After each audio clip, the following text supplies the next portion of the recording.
कृष्णपृष्ठाय भूतले श्रीमते भक्तिवेदान्त स्वामीनिति नामिने नमस्ते सरस्वती देवे गौरवाणी प्रचारिणे निर्विशेष शून्यवादी पाश्चात्यदेशतारिणे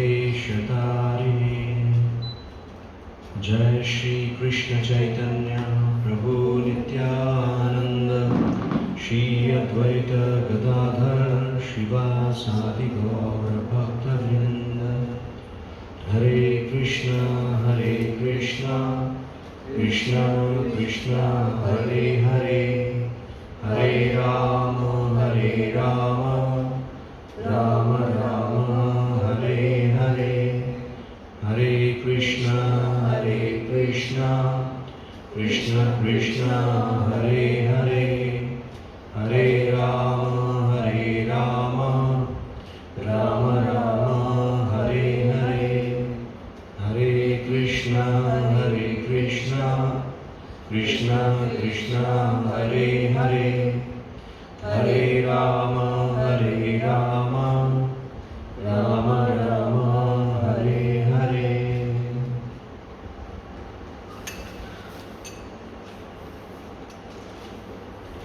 chanting the holy name, this transcendental sound vibration.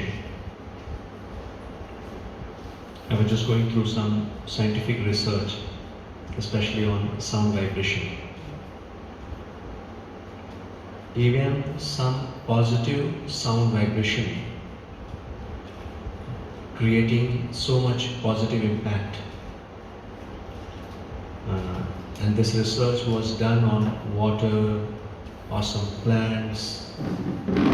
So wherever there was positive vibration, music or some positive words, so it was seen that the plants were growing more.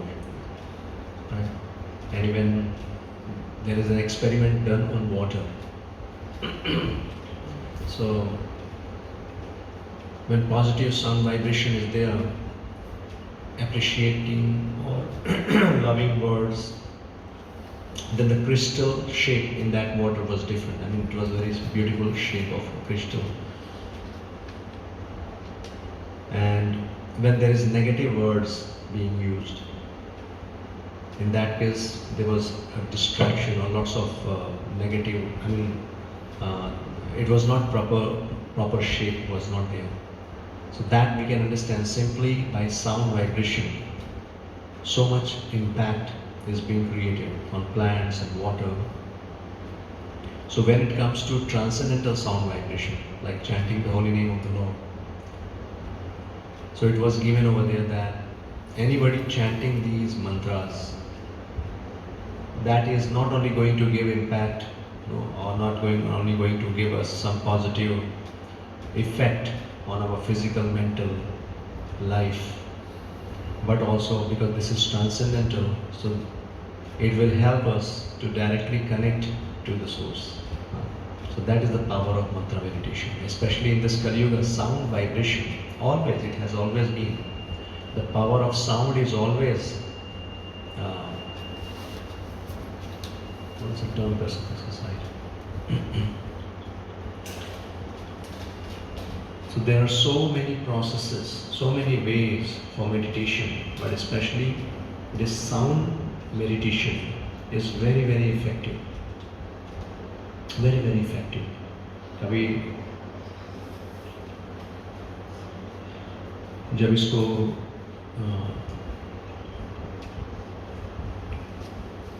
ध्यानपूर्वक बोलते हैं और सुनते हैं, तो इसका इम्पैक्ट हम लाइफ में देख सकते हैं. Somehow ये प्रोसेस इतना सरल है कि जब हम सुनते हैं कि इतना सरल प्रोसेस है और उससे जो रिजल्ट हमें मिलने वाला है बहुत ही बड़ा है, तो हम विश्वास नहीं कर पाते, हमारा फेथ नहीं होता. जब तक बहुत क्रिटिकल प्रोसेस हमें न मिले, तब तक हमारा विश्वास नहीं होता कि ये प्रोसेस काम करेगा या नहीं करेगा. बट कभी समय मिलेगा तो आप लोग देखिएगा, जो साउंड वाइब्रेशन, उसका इम्पैक्ट माइंड पर, ब्रेन पर, यानी ओवरऑल फिजिकल, मेंटल, जो इंटेलेक्चुअल इम्पैक्ट है साउंड का, मैं ये ट्रांसेंडेंटल मंत्र की बात नहीं कर रहा हूँ, only sound, positive sound. Specially जो वाटर रिसर्च है उसमें ये भी बताया गया कि जब वाटर पे जो साउंड है उसका इतना इम्पैक्ट है, और हमारी बॉडी में more than 80% is water, right. So जब हम मंत्र जाप करते हैं तो उसका इम्पैक्ट हमारी लाइफ में क्या पड़ने वाला है।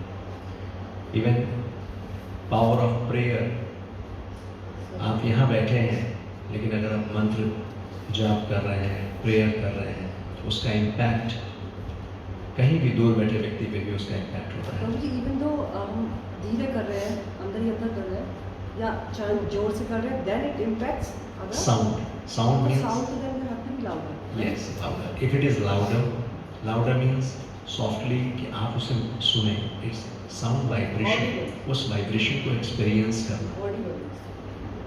दोनों का कॉम्बिनेशन होना चाहिए कि तो साउंड का वाइब्रेशन हो, यानी एक एक जो शब्द है लेटर में उसमें, उसको क्लियरली प्रोनाउंस करें, उसको सुने, राइट। और विद पॉजिटिव मूड वही जो प्रेफुल मूड होना चाहिए। देन जो इसका इम्पैक्ट है हमारी लाइफ में हर तरह से इसका इम्पैक्ट। हम तो स्पिरिचुअल प्लेटफॉर्म की बात कर रहे हैं, हमारा पर्पस कोई मेंटल फिजिकल या मेंटल पीस नहीं, हमारा पर्पस स्पिरिचुअल कनेक्शन है। इसीलिए ट्रांसेंडेंटल मंत्र की हमें ज़रूरत है, राइट। लाइक अभी हम उपदेशामृत में ये पढ़ रहे हैं कि अगर हम लीड करना चाहते हैं, एक एग्जाम्पल सेट करना चाहते हैं सोसाइटी में, तो हमें क्या करना है, गोस्वामी बनना है। यानी जो अर्जेस हैं, जो हमारे डिफरेंट सेंसेस हैं, उनकी जो डिमांड्स हैं, हमें उसको कंट्रोल करना है। और कंट्रोल करने के दो अप्रोच में दिए गए। एक अप्रोच दिया गया तपस्या का, ऑस्टेरिटी से, अपने पावर से कंट्रोल करना। दूसरा अप्रोच दिया गया कृष्ण कॉन्शियस अप्रोच, कि आप 4 नियमों का पालन करो, भगवान के विषय में सुनो, भगवान के नाम का जप करो, कीर्तन करो, भक्तों के संग में रहो। ये कृष्ण कॉन्शियस अप्रोच है, माइंड और सेंसेस को कंट्रोल करने का तरीका। दोनों अप्रोच में से हमने देखा कि जो पहला अप्रोच है, केवल अपनी शक्ति से, अपनी तपस्या से माइंड और सेंसेस को कंट्रोल करना, ये नेक्स्ट टू इम्पॉसिबल। हो सकता है कुछ लोगों ने कंट्रोल किया हो, लेकिन इसमें फेलियर के चांसेस हमेशा बने रहते हैं, क्योंकि एक्सटर्नल फोर्स से हम अपने माइंड को, अपने सेंसेस को कब तक कंट्रोल करेंगे। इसलिए जो कृष्ण कॉन्शियस प्रोसेस है वो सरल प्रोसेस है। इसमें हम कंट्रोल नहीं करते, बल्कि हम सेंसेस को इंगेज करते हैं सही दिशा में। हाँ, तो हमने सीखा वाचो वेगम, वाणी का जो वेग है उसको कैसे कंट्रोल कर सकते हैं। कैसे कंट्रोल करने का प्रोसेस हमने क्या सीखा, how can we control the power of speech और द अर्ज टू स्पीच। क्या प्रोसेस है, बोलने की जो हमारी जो वेग है, वाचो वेगम, उसको कंट्रोल करने की विधि क्या हमें पता चली उपदेशामृत में, क्या सीखा हमने। एक तो मौनी बाबा, मौन हो जाए, शांत हो जाए, बोले ही ना। Is it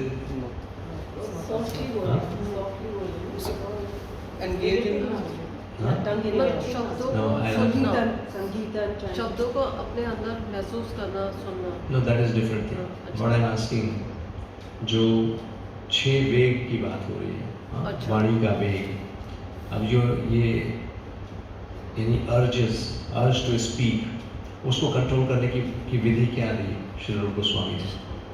speak about Krishna, anything which is Krishna conscious, which is helping you to advance in Krishna consciousness. Speak about that. Krishna कथा, कृष्ण के विषय में चर्चा। यानी कोई भी सब्जेक्ट जो कृष्ण से संबंधित नहीं है, that will not help. तो हम अपनी जिह्वा को, यानी कि जो अपनी वाणी है, उसको भगवान की सेवा में लगाकर उसको हम कंट्रोल कर सकते हैं। इसलिए रिकमेंडेड है कि वो कोई भी जो गॉसिपिंग है या इधर उधर की बातें हैं वो नहीं करनी है, क्योंकि श्रीमद् भागवतम में बताया गया कि ऐसा स्थान जहाँ पर भगवान के विषय में चर्चा नहीं होती है, वो किसका तीर्थ स्थान है? कौवों का तीर्थ स्थान। हाँ, जहाँ पर एक साथ कौवे मिलकर गाँव गाँव करते हैं, कोई अर्थ नहीं होता उसका, बट बोलते हैं। तो ऐसे बहुत से राइटर्स, थिंकर्स, फिलोसोफर्स, वो बहुत से, बोलने का मतलब सिर्फ बोलना ही नहीं होता, बल्कि जो लोग लिख रहे हैं, जहाँ जो भी उनकी लेख है, जो भी उन्होंने लिखा है, राइटिंग्स, अगर भगवान नहीं है केंद्र, भगवान के विषय में नहीं है वो, या भगवान से मैं भगवान की ओर लेकर नहीं जाता है, तो वो गॉसिपिंग या नॉनसेंस टॉक है, जो हमें किसी तरह से help Prabhu ji, what about medical science or development are happening? They have all these talks and all. तो वो कृष्णा तो और कहीं नहीं है. This is all.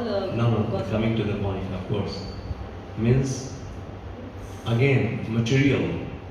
mean अब इसको, ये गुड पॉइंट, इसको समझना ज़रूरी है कि कृष्ण से संबंधित विषय कौन सा है, हाँ? एक तो हम जो डायरेक्ट कृष्ण के विषय में चर्चा कर रहे हैं, और एक विषय जो कृष्ण की ओर लेकर आने में हमें हेल्प करता है। अब जैसे ये बॉडी है, ये मटेरियल है, राइट? लेकिन जब हम इस बॉडी को यूज़ करते हैं कृष्ण कॉन्शियसनेस में, तो ये स्पिरिचुअल बन जाता है। नथिंग इज मटेरियल और spiritual, anything which is being utilized in service of Krishna, that is spiritual, and which is not being utilized in Krishna consciousness, that is material. So अगर हम उस मेडिकल साइंस को, अगर हम for example हम अपनी body को, अपनी बॉडी को हम टेक केयर कर रहे हैं, फिजिकली हम फिट हो रहे हैं, लेकिन उस फिटनेस का पर्पस वो भगवान की सेवा या कृष्ण कॉन्शियसनेस में एडवांस करना नहीं है, बल्कि उसका पर्पस है कि मैं और ज़्यादा इंडिविजुअली, इंडिपेंडेंटली एंजॉय कर सकूँ, वो मटेरियल हो गया। लेकिन एक डिवोटी अपनी बॉडी की फिटनेस, अपने माइंड की फिटनेस वो क्यों करता है? ताकि और ज़्यादा वो कृष्ण कॉन्शियसनेस में एडवांस हो सके, सर्व कर सके। यानी अपनी बॉडी, अपने माइंड, अपने इंटेलिजेंस को वो यूज़ करता है प्रॉपरली कृष्ण कॉन्शियसनेस में एडवांस करने के लिए, शास्त्रों का अध्ययन करना, हाँ, या जो इंटेलिजेंस भगवान ने दिया है उसको इस तरह से यूटिलाइज करना कि वो अपने लिए भी कृष्ण कॉन्शियसनेस में एडवांस कर सके और साथ ही साथ दूसरों को हेल्प कर सके। Getting this point. सो कोई भी चीज़ मटेरियल वर्ल्ड में जो भी हम देख रहे हैं, चाहे वो मटेरियल एजुकेशन, अगर वो हमें इस डायरेक्शन में लेकर नहीं आ रहा है, भगवान के करीब लेकर आ रहा है, दैट इज़ ऑल्सो गुड। अगर वो भगवान से दूर लेकर जा रहा है, वो that is nonsense. So nonsense talk means which is where there is no God और there is no purpose of God realisation of Krishna consciousness.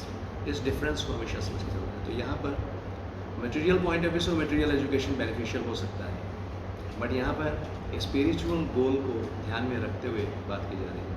तो ऐसा विषय जिसमें भगवान नहीं है, तो उस विषय को जैसे ये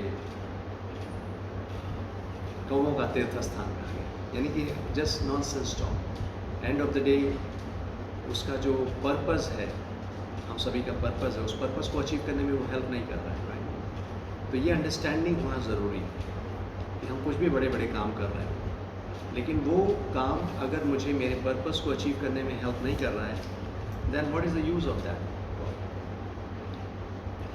So इस पॉइंट को एकदम क्लियर रखिएगा, but it does not mean कि ये जो बॉडी है इसको इग्नोर करना है, इसका जो केयर है इसको इग्नोर करना है।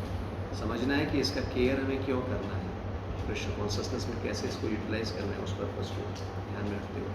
तो एक तो वाणी का जो वेग है उसको कंट्रोल करने के लिए जो प्रोसेस हमें समझ में आया कि we should engage in Krishna conscious talk. हम जब किसी से बात करें तो बात करने में ध्यान देना है कि हम इधर उधर की बातें, और समझने की ज़रूरत है इसमें प्रैक्टिकल इधर उधर की बातों में और क्या बातें हो सकती हैं। हम जनरली क्या बातें करते हैं, अगर किसी से मिलते हैं तो क्या बातें होती हैं। जो नॉन सेंसिबल टॉक में जिसका कृष्ण से कोई संबंध नहीं है, वो कौन से विषय हो सकते हैं? Bollywood Huh? Bollywood. Let's say going to some movie here and there, Going to- there's no relation, सब इधर उधर की चीज़ें या कोई नॉवेल समथिंग Right. या कुछ ऐसे बहुत से बुक्स हैं. डिस्कशन अबाउट जो- फैमिली, अबाउट हेल्थ, दिनचर्या, daily family health that is good, that is good. बस नॉट बट विद अंडरस्टैंडिंग. वही हम बात कर रहे हैं कि आपको अगर हेल्थ की बात कर रहे हो, फैमिली की बात कर रहे हो, so we should understand when we are connecting it to Krishna, then it is good because that discussion is required. हम मटेरियल वर्ल्ड में हैं तो उसको इग्नोर नहीं कर सकते, बट अंडरस्टैंड जब हम कृष्णा कॉन्शियसनेस को समझ रहे हैं कि this is our goal of life, हमारी जो डिस्कशंस हैं, अगर हम हेल्थ की बात कर रहे हैं, पर्सनल हेल्थ की बात कर रहे हैं, but we see health in relationship with Krishna कि why I am talking about health, because if my health is good then I can do better service. तो ये कृष्णा कॉन्शियस हो गया. लेकिन अगर मैं हेल्थ की बात कर रहा हूँ कि आओ चलो सब मिलके 2 घंटे जिम जाएंगे, एक्सरसाइज करेंगे और जब फिटनेस होगी तो will go and enjoy, will go to some place and enjoy our life like anything, but there is no Krishna in that is material life, sense gratification. कि क्यों अपनी फिजिकल फिटनेस, ताकि ज़्यादा से ज़्यादा मैं एन्जॉय कर सकूँ, right. That is called sense gratification, that is material. वो अवॉइड किया गया. माचो बेगम मनसा, मन का वेग, उसको क्या तरीका बताया गया, क्या बताया श्री रूप गोस्वामी ने, कैसे कंट्रोल कर सकते हैं मन के वेग को. हाँ? Page number not page, I am asking because ये सब पढ़ चुके हैं आप सब. I am just asking, I am just asking. Remembering Krishna is Remembering Krishna. is your mind. Mind is thinking, feeling, willing, ये एक्टिविटीज़ है माइंड की. तो मन की डिज़ायर है और मन बहुत शक्तिशाली है. मन को कंट्रोल करना मुश्किल है, इसलिए भगवान मन मना भव मत भक्तो, अपने मन को मुझ में लगाओ. यही एक तरीका है मन को नियंत्रित करने का. तो जब हम मन कैसे लगेगा कृष्ण में, जिस विषय में हम ज़्यादा सुनेंगे, जिस विषय उसी का चिंतन करेंगे. मन में कौन सी बातें आएंगी, जो बातें आप ज़्यादा, जिस एसोसिएशन में आप होगे, जो आप ज़्यादा सुनोगे वही आप चिंतन करोगे. श्रवणम कीर्तनम, जो आप ज़्यादा सुनोगे, ज़्यादा बोलोगे, उसी का कॉन्टम्पलेशन करोगे. इसीलिए मन में हमेशा कृष्ण का चिंतन बना रहे तो अंदर बाहर दोनों तरफ से एक ऐसा एटमॉस्फेयर क्रिएट करना होता है. घर के अंदर का एटमॉस्फेयर कैसा क्रिएट करना होता है कि भगवान की जगह जगह तस्वीर लगी है. अभी हम साधक हैं, अभी हमारी वो एडवांस स्टेज है जहाँ पे कृष्ण हमेशा याद आ जाए. तो इसलिए बाहर का एटमॉस्फेयर हमें ऐसा बनाना होता है कि जगह जगह भगवान श्री कृष्ण की तस्वीर लगी हुई है. भगवान की कुछ जो ग्रंथ हैं वो रखे हुए हैं. अपनी दिनचर्या ऐसी बनाते हैं कि कम से कम सुबह और शाम 2 टाइम हम भगवान की आरती कर सकें, दर्शन कर सकें. भगवान को बीच बीच में भोग लगाने का सिस्टम है. तो ये सारी की सारी एक्टिविटीज़ दिन से लेकर रात तक, अगर आप सिस्टमेटिकली सारी एक्टिविटीज़ को आप देखेंगे तो ये जो कृष्ण कॉन्शियस प्रोसेस है उसमें अगर आप आ जाते हैं तो ऑटोमेटिकली कृष्ण की स्मृति बनी रहेगी. आप चैंटिंग करते हैं तब भगवान का नाम लेते हैं, तब भगवान की याद आती है. भगवान की पूजा करते हैं तब भगवान को भोग लगाते हैं तब.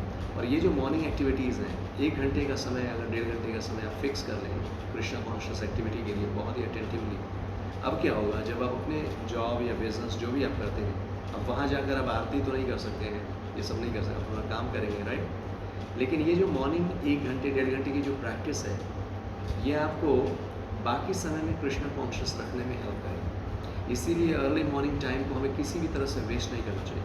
हमें तो कोई भी समय वेस्ट नहीं करना चाहिए, लेकिन स्पेशली अर्ली मॉर्निंग टाइम बहुत अच्छे से यूटिलाइज़ करना चाहिए.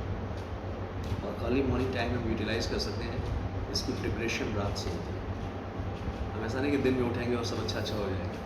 प्रिपरेशन हमारी 1 दिन पहले एडवांस में रात में होती है. मेंटली प्रिपेयर्ड होते हैं, प्रिपेयर करते हैं अपने आप को कि नेक्स्ट मॉर्निंग समय पर उठकर भगवान का नाम जप करना है, स्नान करके भगवान का नाम जप करना है, राइट. तो जब इस तरह से हम प्रिपेयर करेंगे अपने आप को, तो धीरे धीरे क्या होगा, ये जो रेगुलर कंसिस्टेंट प्रैक्टिसेस हैं ये हमारी कॉन्शियसनेस को प्योर करेंगे. फिर हम कृष्ण को याद रख सकते हैं. तो माइंड को इस तरह से एंगेज रखेंगे अगर हम कृष्ण कॉन्शियस थॉट प्रोसेस में, कृष्ण कॉन्शियस एक्टिविटीज़ में, तो अननेसेसरी जो डिज़ायर्स हैं माइंड की, अननेसेसरी जो एक्सपेक्टेशंस हैं, वो सब गैप रेशियो में जाएंगे, है ना। और आप सेटिस्फाइड फील करेंगे, बिकॉज हमारी कनेक्टिविटी कृष्ण के साथ जितनी ज़्यादा होती है, क्योंकि वही हमारे सोर्स हैं, ऑटोमेटिकली हम एक सेटिस्फैक्शन फील करते हैं, हमारी अनवांटेड डिज़ायर्स हमारी लाइफ से दूर चली जाती हैं।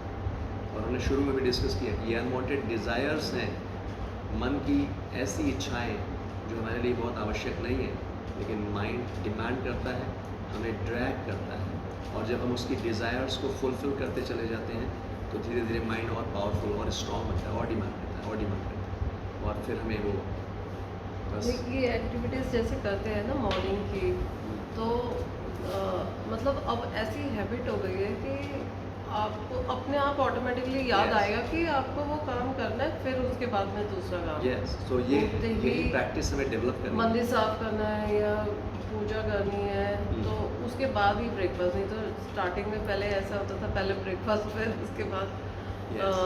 उसके लिए टाइम निकालते वेरी थे। नाइस। सो ये पॉजिटिव हैबिट्स डेवलप करनी है, और ये सब एक छोटी सी शुरुआत होती है, और धीरे धीरे ये ऑटोमेटेड मोड में जाता है। तो यही हमें करना है, हर एक्टिविटी को हमें उस ऑटोमेट करना है उसको। शुरू में बाय फोर्स प्रैक्टिस करनी होगी, मन नहीं होगा, बाय फोर्स प्रैक्टिस करनी होगी, और धीरे धीरे वो एक ऑटोमेटेड मोड में आ जाएगा। वंस इन अ वाइल इधर उधर होगा भी, फिर वापस आप ट्रैक पर आ जाएंगे। तो ये प्रैक्टिस में डेवलप करनी है। तो मन का वेग, वाणी का वेग, क्रोध, एंगर को कैसे कंट्रोल करने का प्रोसेस बताया गया। How can we control anger? Anger को कहाँ एंगेज करना है? Using scripts of Krishna like Hanuman indicated. उस टाइम उनका जब या नाम लेना शुरू करो। नाम जप कर लेना नाम। चाहिए, हाँ।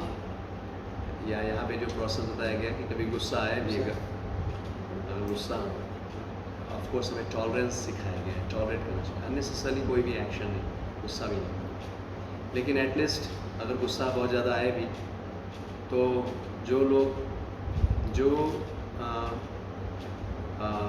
जो अभक्त हैं, या जो ऐसे लोग जो निंदा करते हैं भगवान की, उनके ऊपर गुस्सा दिखा सकते हैं। वो गुस्सा आपको हार्म नहीं करेगा, आपको भगवान के करीब लेकर आएगा। जैसे हनुमान जी ने राम जी की प्रसन्नता के लिए रावण के ऊपर क्रोध दिखाया, ये एग्जाम्पल है समझने के लिए। अननेसेसरली गुस्सा नहीं करना, लेकिन कोई अगर भगवान और भगवान के भक्तों के प्रति कोई निंदा करे या कोई बुरा व्यवहार करे, तो ऐसे समय में क्रोध करना ये बहुत अच्छा है। ये जो एंगर है, ये भगवान को प्रसन्न करता है। सो बट यस, भक्त लोगों को हमेशा सहनशील होना चाहिए, अननेसेसरली नहीं। तो वाणी का वेग, मन का वेग, क्रोध वेग, और फिर हमने डिस्कस किया जिह्वा का वेग, जिह्वा जो कि बहुत ही पावरफुल है, और आज हम थोड़ा सा उसी पे डिस्कस करेंगे, क्विकली पढ़ेंगे अभी। जिह्वा को कैसे कंट्रोल कर सकते हैं? The food we eat, prashadam. प्रसादम से। और जिह्वा, प्रसादम से उसको कंट्रोल कर सकते हैं। नाम जब जिह्वा के दो कार्य हैं, लेकिन प्रसादम से हम उसको कंट्रोल कर सकते हैं। तो आगे आज पढ़ेंगे जो श्री भक्ति विनोद ठाकुर ने, जब ये जो प्रसादम मंत्र है, जब हम प्रसाद पाते हैं तो उसके पहले जो ये मंत्र बोलते हैं, शरीर विद्या जाल जड़ इंद्रिय का, इसमें पूरा श्री भक्ति विनोद ठाकुर इसी बात को बता रहे हैं। वो कह रहे हैं, जहाँ तक चंचल मन के इस प्रकार शरीर की आवश्यकताएं 3 श्रेणियों में बांटी जा सकती हैं: जीव, उदर तथा जननेंद्रियों की आवश्यकताएं।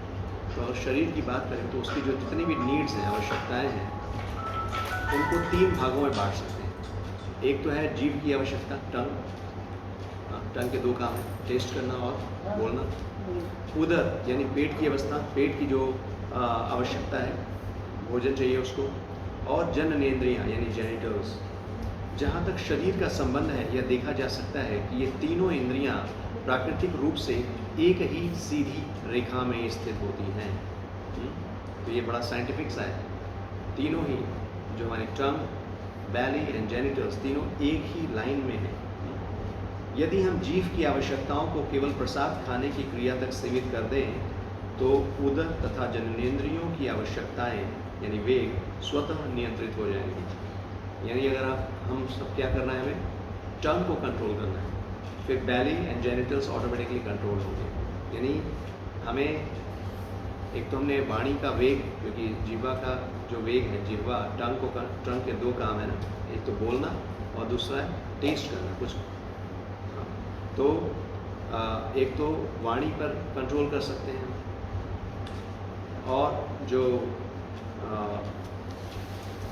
जीवा का जो वेग यानी जो टेस्ट है, अगर हम उसको प्रसाद दें तो इस तरह से जीवा कंट्रोल में होगा, और जीवा के कंट्रोल होने से बैली कंट्रोल होगा।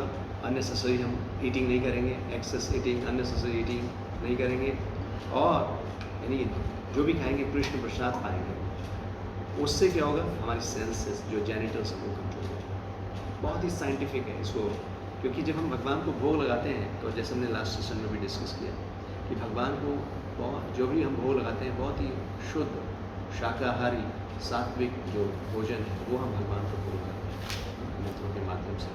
और फिर जब हम उसे पाते हैं तो हम प्रॉपर उसी भाव में मंत्रों के उच्चारण के साथ या एक प्रार्थना के भाव के साथ हम भगवान के प्रसाद को स्वीकार करते हैं। तो उससे क्या होता है, हमारा मन शांत होता है। खाने से हमारे मन का बहुत संबंध है। हमने डिस्कस किया किसके हाथ का बना हुआ है, किस भाव में बना हुआ है, क्या बना हुआ है, इन सब का प्रभाव हमारे मन पर पड़ता है। मन एजिटेट होगा तो वो सेंस, माइंड और सेंसेस जब एक दूसरे से कनेक्ट होंगी, तो वो हमें कहीं भी ड्रैग करके ले जाए।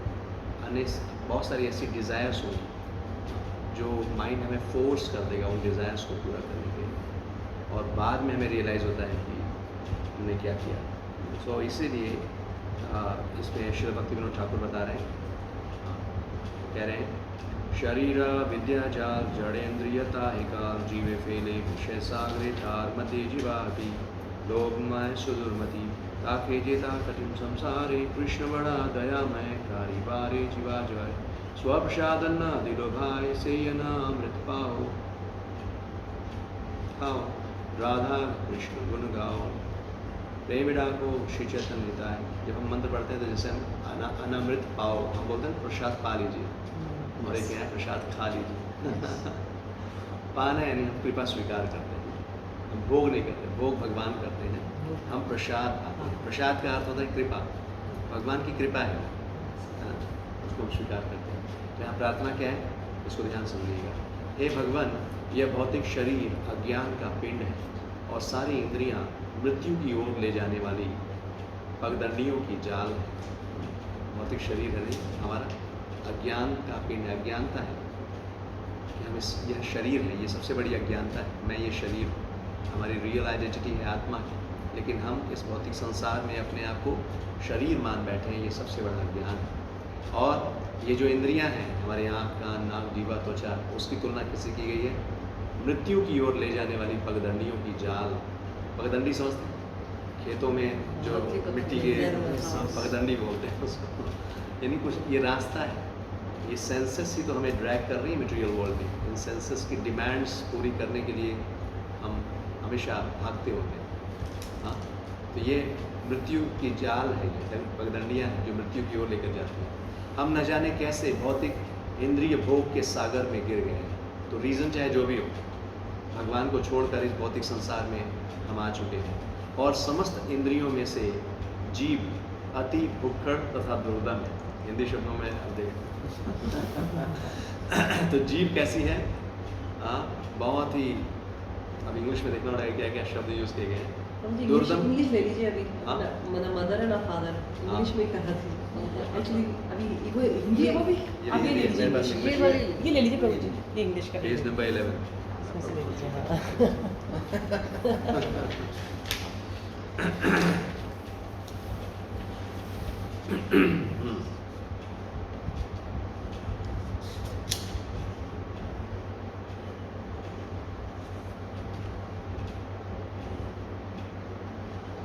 O Lord, this material body is a lump of ignorance, and the senses are a network of paths leading to death.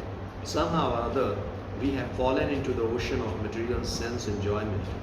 And of all the senses, the tongue is the most voracious and uncontrollable. भुक्खड़ यानी voracious, हमेशा खाने को भागती है।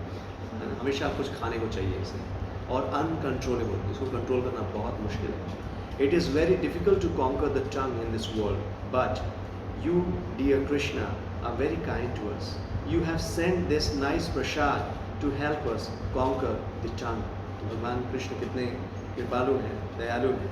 हाँ, उन्होंने हमें अपना प्रसाद दिया हुआ है, और प्रसाद पाकर हम क्या कर सकते हैं, ये जो टंग है, जिह्वा है, उसके वेग को, उसकी जो नीड है उसको पूरी कर सकते हैं, उसके वेग को हम कंट्रोल कर सकते हैं.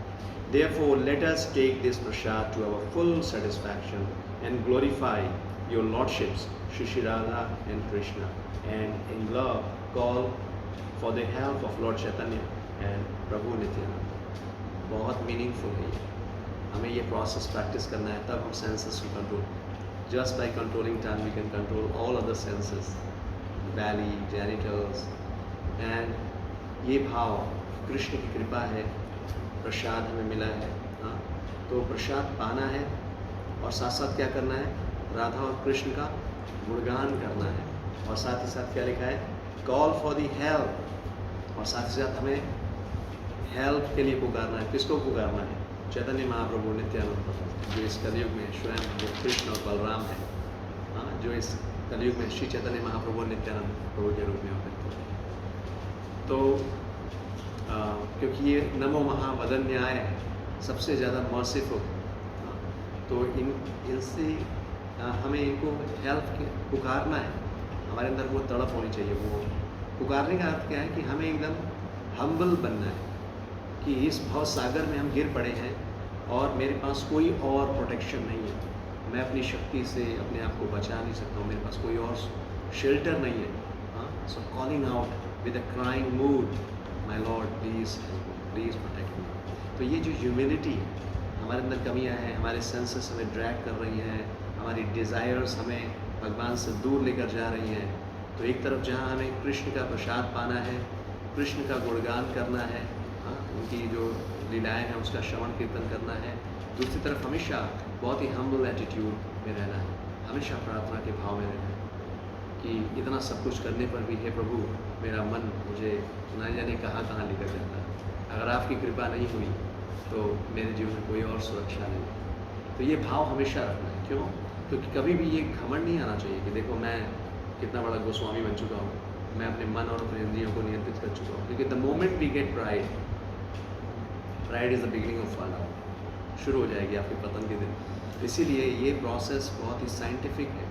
हमेशा विनम्र बने रहना, हमेशा राधा और कृष्ण के लीलाओं का श्रवण कीर्तन करना, प्रसाद पाना.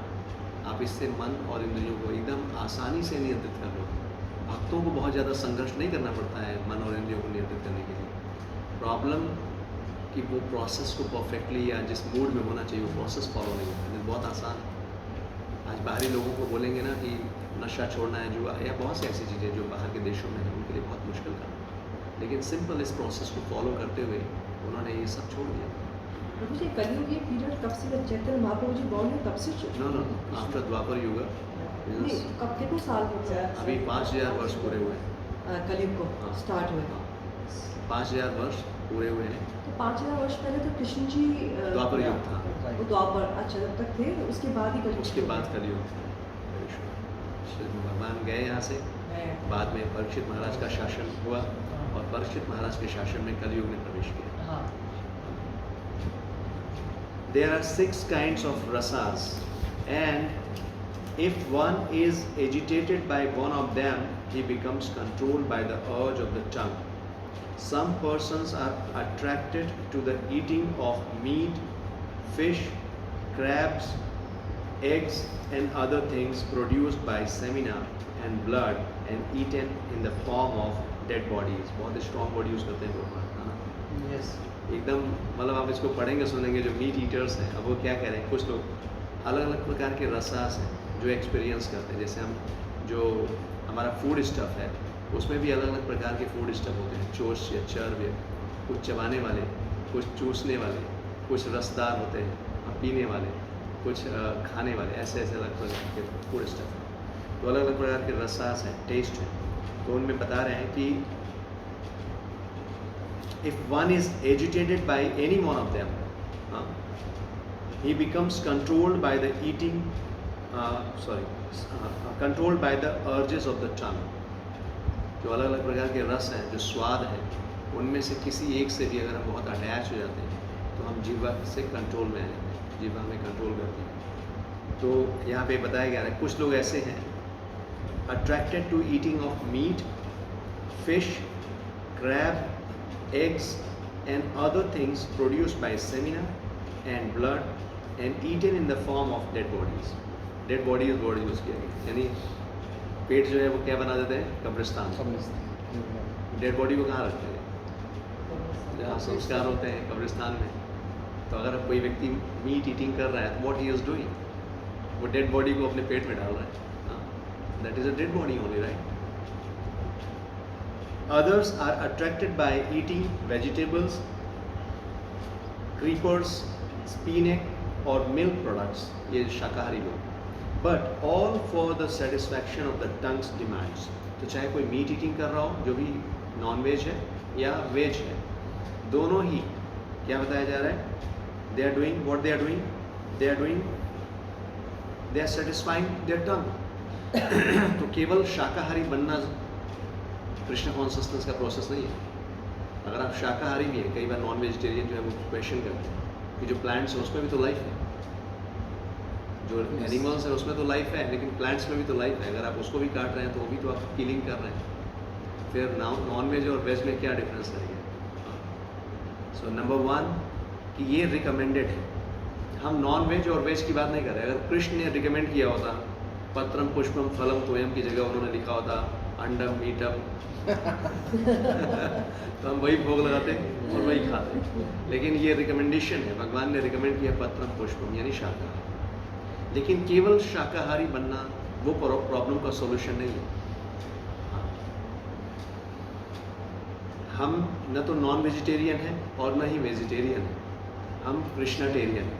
यानी हम जो भी पाएंगे वो पहले भगवान को भोग लगाएंगे और प्रसाद के रूप में पाएंगे, राइट। तो चाहे अगर कोई व्यक्ति भोग नहीं लगा रहा है तो वो भी सेंस ग्रेटिफिकेशन कर रहा है, वो अपने टंग को सेटिस्फाई कर रहा है। और भगवद गीता में हमने सुना ये पचंती आत्मकारणा, कि ऐसे लोग जो अपने लिए बनाते हैं या अपने भगवान को भोग नहीं लगाते हैं, वो क्या खाते हैं, पाप खाते हैं, सिन, और उसका सिंपल रिएक्शन होता है। सो such eating for sense gratification, including the use of extra quantities of spices like chili and tamarind, is to be given up by Krishna conscious persons. The use of pan, haritiki, betel nuts, various spices used in pan making tobacco, LSD, marijuana, opium, liquor, coffee and tea is indulged in to fulfill illicit demands. तो ये सब चीज़ें मतलब जो भी ये बहुत ज़्यादा स्पाइसी होना, बहुत ज़्यादा चिली होना, ये सब अवॉइड करना चाहिए। जो भगवान को भोग बनाते हैं तो बड़ा ही सात्विक और सतोगुणी होना चाहिए, क्योंकि रजोगुणी खाना कैसा होता है, बहुत ही ज़्यादा स्पाइसी, चिली, बहुत प्रकार के, है ना। और जैसे स्पेशली कई लोग जैसे ये पान है, मसाले हैं या कुछ नशा की जो चीज़ें हैं, ये सब अवॉइड करना चाहिए। प्रभु जी पान का तो प्रसाद लगता है, भोग लगता है, हाँ, पान में भी जैसे हाँ, ये भी पान वो भी सिर्फ भगवान को भोग लगता है, भक्त लोग वो उस वक्त पाना नहीं चाहिए। ये सब रूल अब आप लोग आगे आगे सीखेंगे। पान हमारे लिए नहीं, भगवान को भोग लगाया जाता है, लेकिन वो पान उसमें भी ये नहीं कि उसमें तंबाकू और ये वो सब चीज़ें मिला है इलायची, तो बेसिकली भगवान जो है वो संपूर्ण सृष्टि के स्वामी हैं। वो चाहे तो वो तो आग भी, आप देखो लीला में वो आग भी पी लेते हैं, आग भी स्वीकार कर। कहने का मतलब है कि भगवान को एक तो हमें भगवान जो रिकमेंड कर रहे हैं हमें वो भोग लगाना है। और मान लीजिए अगर पान का भोग कई जगहों पे लगाया भी जाता है, कुछ ओकेजन पे लगाते हैं, वैष्णविज्म में अवॉइड करते हैं, वैष्णव ज़्यादातर खाते हैं हाँ, बट फिर भी हाँ कुछ वो वही मैं कह रहा हूँ कि लगता है, ये रूल कई जगहों पे मैंने देखा है, कुछ लोग पान खाते हैं। लेकिन जैसे हमें जो एजुकेट किया जाता है कि अगर भगवान को भोग लगाया भी है तो एटलीस्ट हमें ये हैबिट नहीं डालनी चाहिए। हमें पान नहीं, ये नहीं कि भगवान को भोग लगा के हम पान खाते रहें, वो सब नहीं करना चाहिए। Specially sorry to interfere, but Jagannath को कौन का मैं वही कह रहा हूँ, भोग लगाते हैं वो, भगवान को भोग लगाते हैं कई जगहों पे मैंने देखा बांटते भी है। हैं। लेकिन हमें मतलब ये हमारे लिए, मैं वही बता रहा हूँ कि ये इंस्ट्रक्शन हमारे लिए मिल रहा है, पाने के लिए हो सकता है, बहुत सारे भक्त पाते भी हैं, बट हमें इन सब हैबिट्स को डेवलप नहीं करना चाहिए, नहीं तो धीरे धीरे आप पान खाने की आदत में आ जाएंगे, है ना। तो जो एक होता है कि भगवान क्या करते हैं, भगवान क्या पाते हैं, है ना, बट भगवान का इंस्ट्रक्शन हमारे लिए क्या है, दोनों चीज़ों में हमें इंस्ट्रक्शन को फॉलो करना चाहिए, क्योंकि हम भगवान को या जो ऐसी अथॉरिटी होती है उनको कॉपी नहीं कर सकते कि भगवान ऐसा कर रहे हैं तो हम भी करेंगे। भगवान की 1008 रानियाँ तो कम से कम मेरी तो 8 होनी चाहिए तो हम उनको कॉपी नहीं करते। तो भगवान का इंस्ट्रक्शन हमारे लिए क्या है वो हमारे लिए ज़्यादा इम्पोर्टेंट है। But Pan is a surprise to me, but Pan fits into definition of Patram Pushpam Phalam, you know. वही कह रहा हूँ, इसको अभी ये लेके चलते हैं जैसे यहाँ पे जैसे दिया हुआ लिखा है है वो ठीक है, वो प्रभात लिखा है, can't कि the use of pan, aritiki, betel nuts, various spices used in pan making, tobacco, LSD, marijuana, opium, liquor, coffee and tea. Coffee and tea भी है जैसे हम सुनते हैं ना। Yes. कई संप्रदाय होंगे, कई ऐसे जगहों पे जहाँ टी कॉफ़ी चलता है, आप जाएंगे तो वहाँ प्रसाद के रूप में आपको चाय सर्व करेंगे। चाय मिल जाती है कहीं कहीं। बुद्धिज्म में, हाँ, बुद्धिज्म लेकिन- छोड़ के इस्कॉन को छोड़ के सभी जगह लेकिन यस जो भी प्रोसेस दिया गया है हमें समझना है। एक तो ये टी कॉफ़ी जो है ये तमोगुण में है, Right. डिपेंडिंग अपॉन कोई भी रूल्स एंड रेगुलेशंस क्यों बनाए जा रहे हैं, आप जिस लेवल पे एडवांस करना चाहते हैं, आप किस लेवल की बात कर रहे हैं, हम जिस प्रोसेस की बात कर रहे हैं, आप शुद्ध भक्ति के प्लेटफॉर्म पे जाना चाहते हैं, और शुद्ध भक्ति के प्लेटफॉर्म पे जाने के लिए एटलीस्ट व्यक्ति को सतोगुण में स्थित होना होता है। हमारा खान पान रहन सहन हमारे विचार सतोगुणी होने चाहिए, और पान कॉफ़ी ये कोई वैदिक तो है नहीं, ये सब चीज़ें हैं जिसमें निकोटीन कैफीन ये सब तमोगुणी है। अनियन गार्लिक ये सब मना किया जाता है। हाँ, इनके कुछ स्पिरिचुअल एस्पेक्ट हैं, इनकी हिस्ट्री भी है, स्पेशली अनियन गार्लिक की हिस्ट्री भी है कैसे ये तमोगुणी है, लेकिन साथ ही साथ इनका जो कंटेंट है वो हमारी लाइफ में बहुत ही नेगेटिव इम्पैक्ट लेकर आता है। आज एक्सटर्नली हमें दिख सकता है कि मेडिकल पॉइंट ऑफ व्यू से या फिजिकल पॉइंट ऑफ व्यू से कुछ हेल्प मिल रहा हो, राइट। पॉइजन भी हेल्प करता है, जब कोई ऐसी डिजीज़ होती है जिसमें पॉइजन भी यूज़ किया जाता है, दैट इज़ ओके, बट उसको इन जनरल नहीं ले सकते।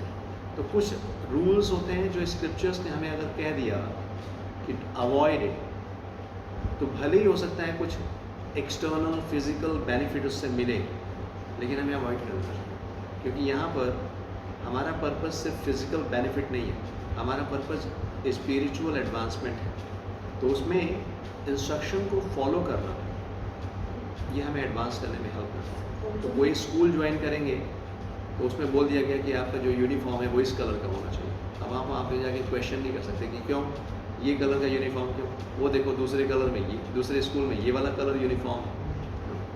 When you have joined some school, then some principle, some value, some rules and regulations are there, and that is meant for our advancement.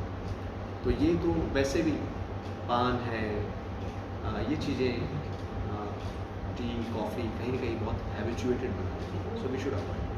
प्रसाद वाला पान होता है ना, उसमें गुलकंद, इलायची, दालचीनी और लौंग, हाँ, और कुछ नहीं होता। उसको भी अगर भगवान को ही मैंने बताया, मैंने कहीं देखा है पहले मैंने कि भगवान को जो भोग लगाने पा सकते हैं, लेकिन फिर उसमें होता है कि अगर पान भगवान को तो भोग लगाइए, अगर लगाना चाहते हैं तो जैसे आपने बताया उस विधि से अच्छा सा पान लगाइए भगवान को। भगवान के जो भोग ऑफरिंग मंत्र हैं उसमें ये सब है दिया हुआ, भगवान को भोग लगता है। हाँ, लेकिन हमें आदत में नहीं कि हम भगवान को भोग लगा के पान खाना शुरू कर दें। So if we can practice accepting only remnants of food offered to Krishna, अब ध्यानपूर्वक सुनिए, थोड़ा फास्ट चलेंगे तो ये फिर रह जाएगा। If we can practice accepting only remnants of food offered to Krishna, it is possible to get free from Maya's victimization. माया के बंधन से हम मुक्त हो सकते हैं केवल एक काम अगर उसके लिए पक्के हो जाए कि बस प्रसाद पाना है, कोई और चीज़ स्वीकार नहीं करना है। Vegetables, grains, fruits, milk products and water are proper foods to offer to the Lord as Lord Krishna himself prescribes However, if one accepts prasad only because of its palatable taste and thus eats too much, he also falls prey to trying to satisfy the demands of the tongue. अब ये भी नहीं, जैसे शुरू में होता है भक्त लोग कि प्रसाद है तो पाओ जितना पाना है, प्रसाद में तो कोई परेशानी है नहीं, लेकिन यहाँ पर प्रभुपाद लिख रहे हैं कि प्रसाद है तो इसका मतलब ये नहीं कि अब बस अनलिमिटेड खाते जाओ, तो भी खतरा है, तो भी हम अपनी जीवा के शिकार बन जाएंगे, है ना। Shri Chaitanya Mahaprabhu taught us to avoid very palatable dishes even while eating प्रसाद। अगर प्रसाद भी पा रहे हैं तो ऐसा नहीं कि बहुत वेराइटीज, भगवान को जैसे 56 भोग लगते हैं, भगवान को जितनी वेराइटी भोग लगानी है भोग लगाइए, दैट इज़ गुड, लेकिन इस भाव से भोग नहीं लगाना चाहिए कि अब मुझे खाने को मिलेगा, है ना। या हम थाली में भगवान को वैरायटी भोग लगाते हैं, भोग लगाने से पहले हमारे मन में आ रहा है कह रहे वाह, या हम बनाते भी हैं, शुरू में ये सब रहेगा, शुरू में हम बनाएंगे भी तो ये सोच मन में आएगी कि आज हमें ये खाना है इसलिए आज यही बनेगा घर में, आज भगवान को भोग लगेगा, तो ये शुरू में रहेगा। लेकिन हमें क्या भाव डेवलप करना है, क्या हैबिट डेवलप करनी है कि जब हम भगवान को भोग बना रहे हैं तो ये हमारा भाव यही होना चाहिए कि भगवान को क्या पसंद है और आज भगवान के लिए क्या क्या बनाना चाहिए। ज़्यादातर हमें वही फूड स्टफ लेकर आना चाहिए जो सीजनल है, सारी चीज़ें सीजनल समय जब फल आ रहे हैं, फूड जो भी चीज़ें हैं वो सब लेकर आनी चाहिए भगवान को भोग। मान लीजिए उसमें लगता है 4 आइटम भगवान की पसंद की, 1 आइटम अपनी पसंद की बनाए, कोई प्रॉब्लम नहीं, लेकिन हमेशा हमें ये भाव डेवलप करना है कि अब जो भी हम घर में ला रहे हैं, जो भी कुकिंग हो रही है वो भगवान की प्रसन्नता के लिए हो रही है, तो कुकिंग उसी भाव में और भोग उसी भाव में। और जब हम पाने के लिए बैठे तो प्रसाद के भाव में, अत्याहार नहीं, अगला श्लोक आएगा उसमें डिस्कस करेंगे, बहुत ज़्यादा नहीं, जितनी आवश्यकता है उतनी। सो if we offer palatable dishes to the deity with the intention of eating such nice food, we are involved in trying to satisfy the demands of the tongue. वही बात आ गई, और भगवान को भोग इसलिए लगा रहे हैं कि ताकि हमें खाना है। If we accept the invitation of a rich man with the idea of receiving palatable food, we are also trying to satisfy the demands of the tongue. अब कई बड़े बड़े घरों में आपको इनविटेशन मिल जाए, आज हमारे यहाँ कीर्तन है आइए, अब आपको पता है कि बड़े बड़े घरों में जा रहे हैं वहाँ पे बहुत सारी वेराइटीज़ भक्त लोग बनाएंगे। अब अगर ये भाव रख के जाए कि आज बहुत सारा प्रसाद खाने को मिलेगा, दिस इज़ ऑल्सो रिस्की। पाना चाहिए, भक्तों को प्रसाद पाना चाहिए, बट हमेशा अलर्ट भी होना चाहिए, कहीं ऐसा ना हो जाए कि हम अपनी जीवा के दास बन जाए। जीवेरे लालसा ये इति उति धाय, शिष्णोदर परायण कृष्ण नहीं पाए। तो चैतन्य चेतामृत अंत लीला में क्या बताया जा रहा है?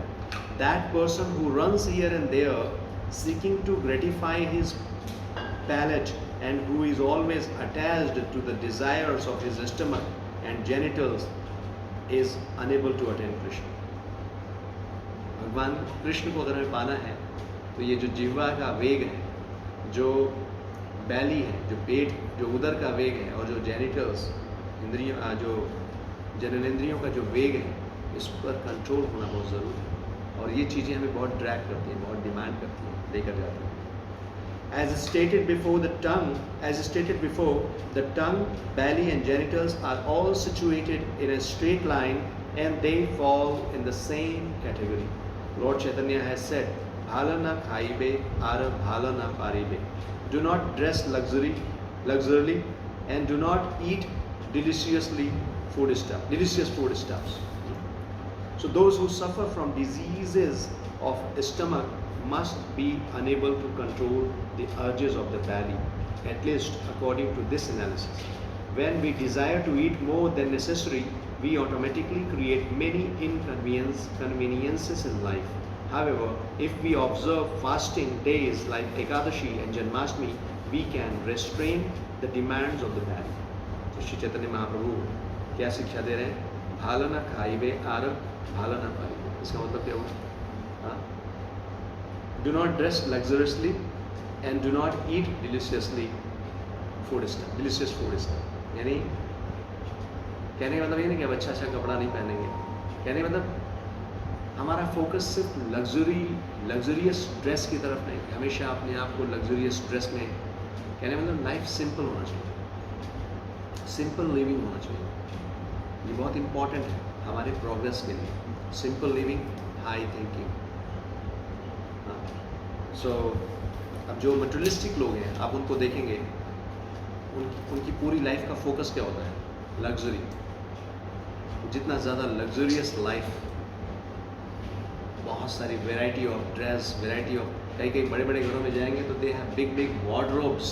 आई मीन उसमें उनके बहुत सारे शूज़, बहुत सारे dress, every day with some combination, ये पेयर वो, आई मीन सब ये सब चीज़ें होती हैं, राइट। बट अगर हमारा अट्रैक्शन ऐसे लग्जरी की ओर, मटेरियल डिज़ायर्स अगर हमारी बहुत ज़्यादा होंगी,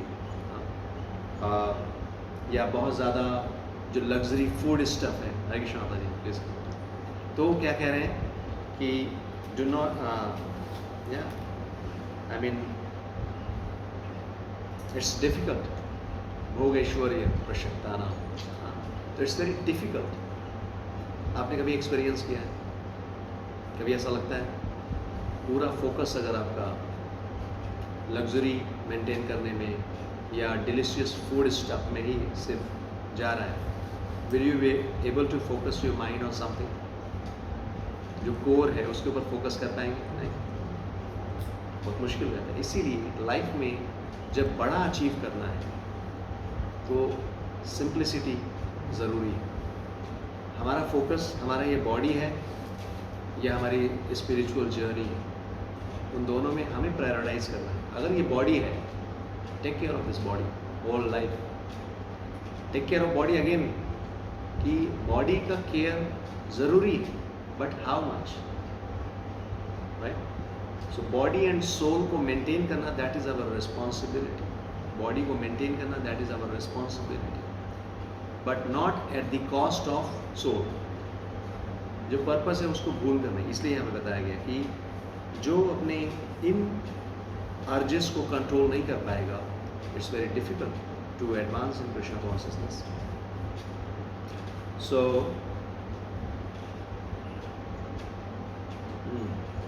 इसीलिए एक उपाय क्या दिया गया, जो दिया गया फास्टिंग का। अगर हम अपने जो टंग है उसको कंट्रोल करना चाहते हैं तो एक प्रोसेस क्या है? Fasting. Time to time fasting करनी चाहिए। जैसे स्पेशली जो दिया गया है एकादशी, जन्माष्टमी, इस तरह की जो फास्टिंग का टाइम आता है, हमें फास्टिंग करनी चाहिए। ये हमारी स्ट्रेंथ को बढ़ाती है। जो टंग है उसके ऊपर कंट्रोल, हमें कंट्रोल करने की शक्ति मिलती है। As far as urges of the genitals are concerned, there are two proper and improper or legal and illicit sex. तो जब जेनिटल्स की बात आती है कि जो जननेंद्रियां हैं उनको कैसे कंट्रोल करना है, उसके दो अप्रोच बताए गए। एक लीगल है, एक इनलीगल है, या एक प्रॉपर और एक improper. When a man is properly matured, he can marry according to the rules and regulations of the Shastras and use his genitals for begetting nice children. तो genitals का use क्या है? Men when mature, men, women, when they come together with a culture, I mean marriage ceremony से, कि जब पति पत्नी विवाह संस्कार के माध्यम से एक साथ आते हैं और मिलते हैं, उनका उद्देश्य क्या होना चाहिए? begetting nice children, Krishna conscious children. और वैदिक लाइफ में यही पर्पस है।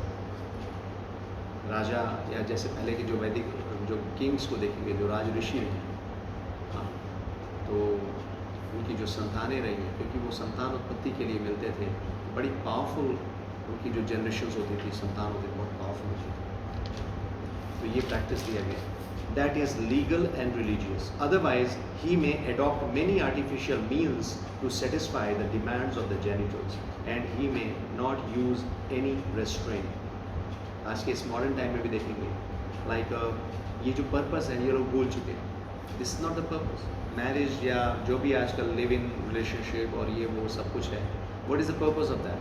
Sense gratification, just to enjoy more and more, sense enjoyment, no purpose. किसी को पर्पस की क्लैरिटी नहीं है कि इसका पर्पस क्या है, बल्कि आजकल ऐसे आर्टिफिशियल मीन्स हैं कि कोई बच्चे ना हो तो अच्छा है, ये सब कॉन्सेप्ट लाया जा रहे हैं।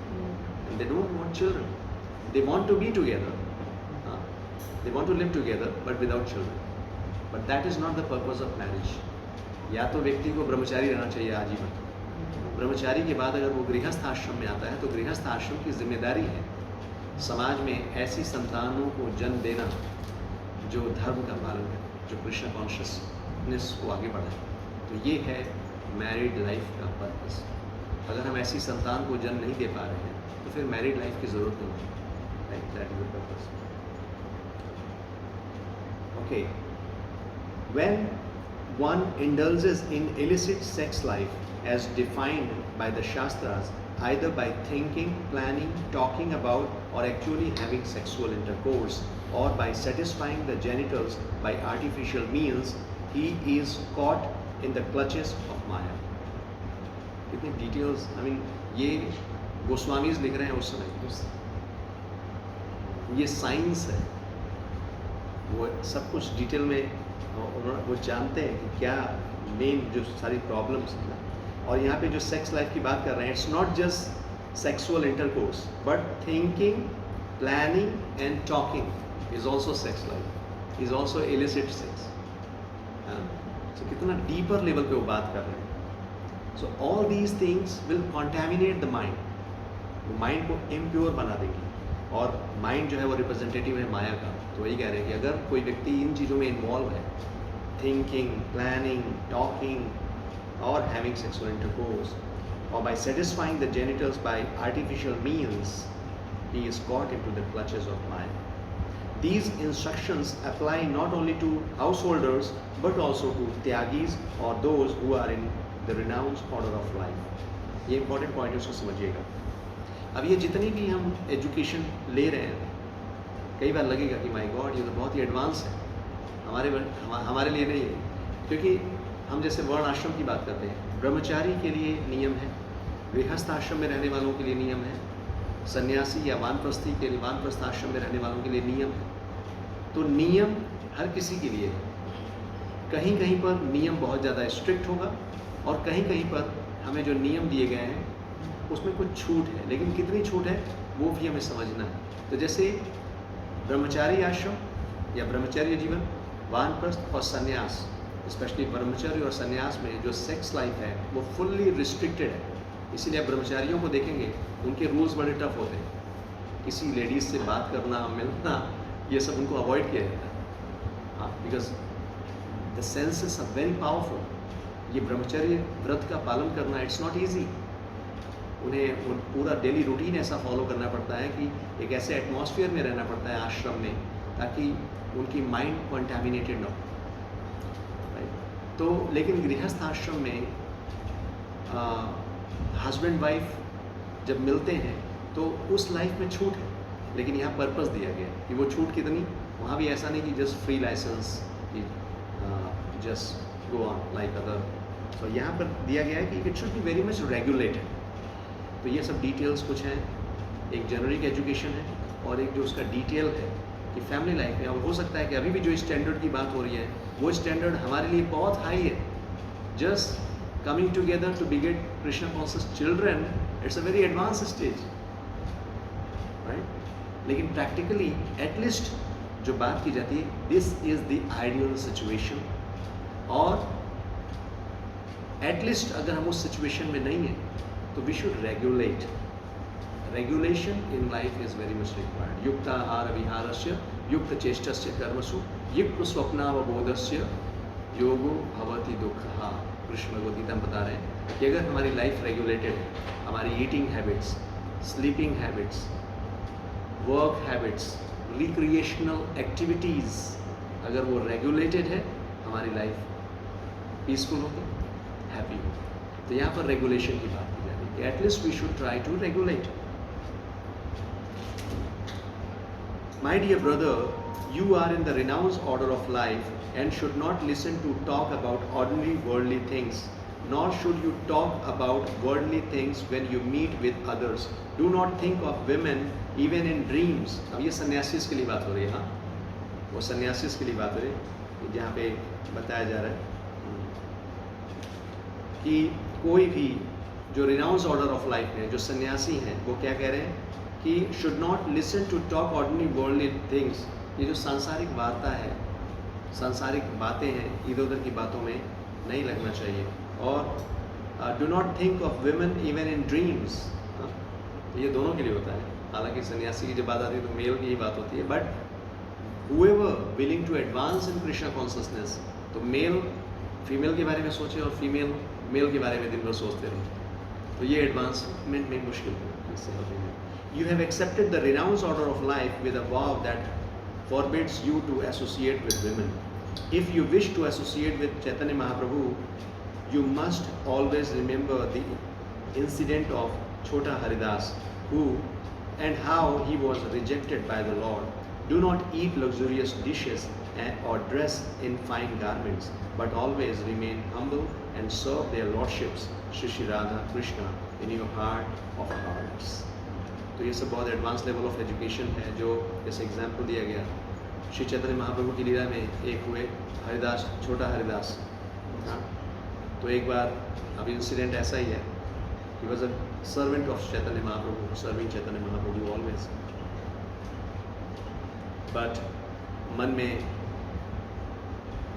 चिंतन करते थे किसी वुमेन का चिंतन करते थे, और इससे क्या हुआ, चैतन्य महाप्रभु ने उन्हें रिजेक्ट कर दिया।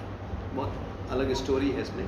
पॉइंट इज, अब चैतन्य महाप्रभु जहाँ एक तरफ सन्यासी को लेकर बड़े स्ट्रिक्ट होते थे कि अगर आपने सन्यास आश्रम धारण किया है तो आपको अपने रूल्स एंड रेगुलेशंस में एकदम पक्का होना चाहिए। चैतन्य महाप्रभु खुद अपने एग्जाम्पल से सिखाते हैं। लेकिन दूसरी तरफ जब कोई गृहस्थ जीवन में है और वो सन्यासी बनना चाहता है या छोड़कर भागना चाहता है तो उसको समझाते थे नहीं नहीं, घर में रहो, भगवान का नाम जप करो। हाँ, तो कहने का मतलब है कि दोनों के अपने अलग अलग रूल्स हैं। कोई गृहस्थ में जो है वो सन्यासी के जैसा बिहेव नहीं कर सकता, और जो सन्यासी है वो गृहस्थ के जैसा बिहेव नहीं कर सकता। तो दोनों को अपने अपने रूल में अपने अपने रूल फॉलो करने चाहिए। The conclusion is that one who can control these 6 items, speech, mind, anger, tongue, belly and genitals, is to be called a swami और गोस्वामी। तो स्वामी और गोस्वामी किसको कहेंगे? किसी के नाम के आगे गोस्वामी लगा हो वो गोस्वामी नहीं कहलाएगा। स्वामी या गोस्वामी की जो डेफिनेशन है, जिसने ये 6 जो वेग है उसको कंट्रोल कर लिया। Swami means master and Goswami means master of the go और सेंसेस। गो मीन्स सेंसेस होता है, swami means master. When one accepts the renounced order of life, he automatically assumes the title of Swami. This does not mean that he is the master of his family, community or society. He must be master of his senses. अब जैसे सन्यासी होते हैं तो कोई परिवार या समाज या देश के मास्टर नहीं होते, उन्होंने अपने सेंसेस को कंट्रोल किया, इसलिए उनको गोस्वामी कहा जाता है। Unless one is master of his senses, he should not be called Goswami, but Godas. गोदास कौन है? Servant of the senses. Following in the footsteps of 6 Goswamis of Vrindavan, all Swamis and Goswamis should fully engage in the transcendental loving service of the Lord. As opposed to this, the Godasas engage in the service of the senses or in the service of the material world. जो गोदास है बिल्कुल विपरीत, वो क्या करते हैं? वो संसार में लगे रहते हैं और सांसारिक वार्ताओं में लगे रहते हैं। They have no other engagement. Prahlad Maharaj has further described the Godas as Adant Go, which refers to one whose senses are not controlled. Prahlad Maharaj क्या कह रहे हैं? Adant Go मतलब ऐसे लोग जिनका मन इंद्रियां नियंत्रित नहीं है। And Adant Go cannot become a servant of Krishna. In Srimad Bhagavatam, Prahlad Maharaj has said. क्या कह रहे हैं प्रहलाद महाराज? For those who have decided to continue their existence in this material world for the gratification of their senses, there is no chance of becoming Krishna conscious, not by personal endeavor, by instruction from others, or by joint conferences. They are dragged by the unbridled senses into the darkest region of ignorance, and thus they madly engage in what is called chewing the chew. Prahlad महाराज कह रहे हैं जिन लोगों ने ये व्रत ले लिया है, कौन सा व्रत? गृह व्रता। गृह व्रता नाम, गृह व्रत कौन सा होता है? यानी मुझे इस संसार से बाहर जाना ही नहीं, इसे कहते हैं गृह व्रत। यानी सेंस ग्रेटिफिकेशन की जो लाइफ जीना चाहते हैं, जिनको है कि मैं ये शरीर हूँ और मुझे इस भौतिक संसार में ही रहना है और यहीं पर मुझे सेंस ग्रेटिफिकेशन में लगे रहना है, तो ऐसे लोगों को कह रहे हैं कि there is no chance of becoming Krishna conscious. वो कृष्ण के सेवक नहीं बन सकते हैं। वो चाहे वो अगर कहने का मतलब कि अगर ये इच्छाएं बनी हुई है, भौतिक भोग की इच्छा बनी हुई है, तो यहाँ कह रहे हैं भले ही हम किसी से सुन रहे हैं, कह रहे हैं not by personal endeavour, by instruction from others और बाय जॉइंट कॉन्फ्रेंसेस, हम एक्सटर्नली कुछ भी कर रहे हो लेकिन इंटरनली हमारी डिज़ायर इस भौतिक संसार में बनी है, तो भी कृष्ण कॉन्शियसनेस में एडवांस करना मुश्किल है। तो ये पहला श्लोक जो कंप्लीट हुआ, और ऐसे लोगों को कैसे तुलना की गई है, क्या कह रहे हैं वो, कि they are dragged by the unbridled senses. Unbridled यानी कि जो ये अनकंट्रोल्ड सेंसेस हैं, वो क्या करती हैं, ड्रैग करती हैं, उनको लेकर जाती हैं। क्या, कहाँ लेकर जाती हैं, into the darkest region of ignorance, अज्ञानता के घोर अंधकार में ड्रैग करके लेकर चली जाती है। And thus they madly engage in what is called chewing the chewed, यानी वो बार बार वही खाते हैं, या च्यूइंग द च्यूड समझे आपने, यानी चबाए हुए को चबाना। मटेरियल वर्ल्ड मीन्स अगर हम यहाँ पे एंजॉय करने की कोशिश कर रहे हैं तो it means chewing the chewed, जो अनेकों जन्मों से हम करते आ रहे हैं, ईटिंग, स्लीपिंग, मेटिंग, डिफेंडिंग, यानी वही काम बार बार करना, च्यूइंग द च्यूड। हाँ, उसमें रस है नहीं, लेकिन आउट ऑफ इग्नोरेंस, अज्ञानतावश ऐसा लगता है कि बड़ा आनंद है, और बार बार व्यक्ति उसी जन्म, मृत्यु, बुढ़ापा, बीमारी उसी में चलता रहता है। प्रहलाद महाराज कह रहे हैं कि such people there is no chance, there is no hope for Krishna consciousness. जैसे हम लोग लास्ट डिस्कस कर रहे थे कि जो प्रहलाद महाराज जो प्रार्थनाएं कर रहे हैं नरसिंह भगवान से, वो क्या प्रार्थना कर रहे हो, प्रार्थना में कह रहे हैं कि मुझे अपनी चिंता नहीं है, मुझे अपने मोक्ष की या अपने भगवत धाम जाने की चिंता नहीं है, मुझे तो इन मूर्खों की चिंता है जो इस भौतिक संसार में च्यूइंग द च्यूड, चबाए हुए को बार बार चबाने का प्रयास कर रहे हैं। इस भौतिक संसार में वो सुखी होने का प्रयास कर रहे हैं। आपको पता है प्रहलाद महाराज ने सुखी होने का तरीका क्या बताया, हाँ, if you want to be happy, stop searching for happiness, stop मतलब कहना था कि खुश होना चाहते हो तो इस संसार में खुश होने की जो इच्छा है ना, उसको छोड़ दो, क्योंकि इस संसार में व्यक्ति खुशी नहीं दे सकता। यानी मटेरियल प्लेटफॉर्म पर ये लगे बड़ा हार्ड कि मतलब क्या हम यहाँ सुख की तलाश कर रहे हैं, सुखी होना चाहते हैं, और हर बार जब आते हैं यहाँ पे तो सुनते हैं कि संसार में हम खुश नहीं रह सकते। मटेरियल प्लेटफॉर्म पर या मटेरियल वर्ल्ड में अगर हम ट्रांसेंडेंटल प्लेटफॉर्म पे आते हैं, स्पिरिचुअल कॉन्शियसनेस के साथ जीवन जीना शुरू करेंगे, then we can be happy, and then we can with that happiness or with that transcendental consciousness, Krishna consciousness, we can go back home, back to Godhead. तो यहाँ पर अभी ये जो पहला श्लोक कवर हुआ है नेक्टर ऑफ इंस्ट्रक्शन का, जिसमें हमने जो सिग्निफिकेंस है, महत्व है, इंद्रियों को, मन को नियंत्रित करने का जो महत्व है, हमने वो समझा। मन और इंद्रियों को कैसे नियंत्रित करना है, या कैसे उसको एक सही दिशा देनी है, कैसे उसको कृष्ण कॉन्शियसनेस में इंगेज करना है, हमने ये सीखा। और फिर हम समझ पा रहे हैं कि मन और इंद्रियों को नियंत्रित करना ये पहली आवश्यकता है। सतोगुण में स्थित हुए बगैर, सतोगुण में क्या होगा, सतोगुण में स्थित होंगे तो ये मन इंद्रियां थोड़ी थोड़ी नियंत्रित होनी शुरू होंगी।